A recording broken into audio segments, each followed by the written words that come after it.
নমস্কার বন্ধুরা, শিবানী কিচেনে আপনাদেরকে স্বাগত। আজকে আমি হোলি স্পেশাল কাঞ্জি বড়া বানাবো। এই হোলি স্পেশাল কাঞ্জি বড়া বানানোর জন্য এই দেখুন মুগ ডাল নিয়েছি 1 কাপ, আর 1/4 কাপ নিয়েছি বিরি কলাইয়ের ডাল। এবার এগুলোকে আমি ভিজিয়ে 2 ঘন্টা রেখে দেবো।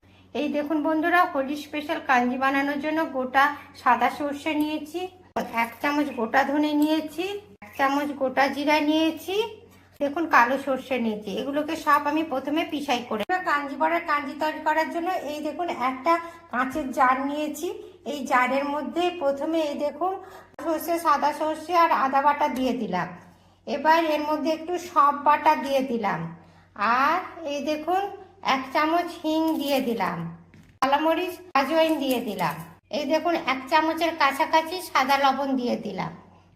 এর মধ্যে এই দেখুন জল ঢেলে দিচ্ছি। এই দেখুন বন্ধুরা, ফার্মেন্টেশনের জন্য 1/2 চামচের মতন চিনি দিয়ে দিলাম। দিয়ে এটাকে আমি ভালো করে নেড়ে নেবো। এই দেখুন, দিয়ে এটাকে আমি 2 দিন মতন রোদে দিয়ে দেবো। কাঞ্জি বড়া বানানোর জন্য মুগ ডাল আর বিরি কলাইয়ের ডাল ভিজিয়ে রেখেছিলাম, সেগুলো এখন মিক্সিতে পেস্ট করে নেবো।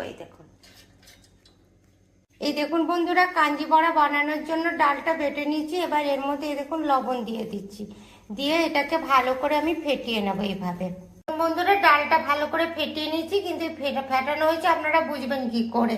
এইরকম 1 বাটি জল নেবেন, দিয়ে ডালটাকে এর মধ্যে দিয়ে দেবেন। যদি দেখেন ভেসে উঠেছে তাহলে ভাববেন ফেটানো হয়ে গেছে। দেখেছেন ডালটা কি সুন্দর ফুলে উঠেছে। এবার এটাকে আমি ভাজবো। জলটার মধ্যে এই দেখুন একটুখানি লবণ দিয়ে দিলাম, এই দেখুন একটুখানি হিং দিয়ে দিলাম, দিয়ে জলটাকে আমি এরকম ঘেঁটে নেব। তেলটা গরম হয়ে গেছে, এবার এটা আমি ছেঁকে নেব। এই তেলটা কিন্তু মিডিয়ামে করতে হবে।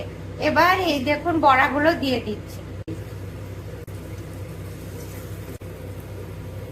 বড়াগুলো ভাজা হয়ে গেছে, এবার আমি তুলে নিচ্ছি। দিয়ে এই দেখুন এবার এই জলটার মধ্যে দিয়ে দিচ্ছি। দেখুন বন্ধুরা, কাঞ্জি বড়ার কাঞ্জিটা হয়ে গেছে। এবার আমি কাঞ্জি বড়াটা তৈরি করব।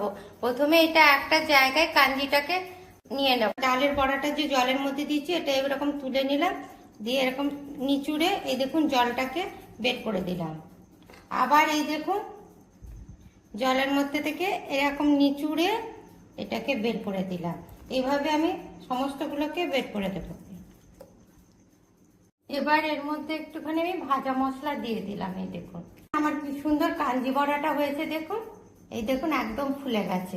আপনারাও ঠিক এইভাবে কাঞ্জি বড়া তৈরি করবেন, দেখবেন দারুণ খেতে লাগছে, আর এটা পেটের পক্ষেও খুব ভালো।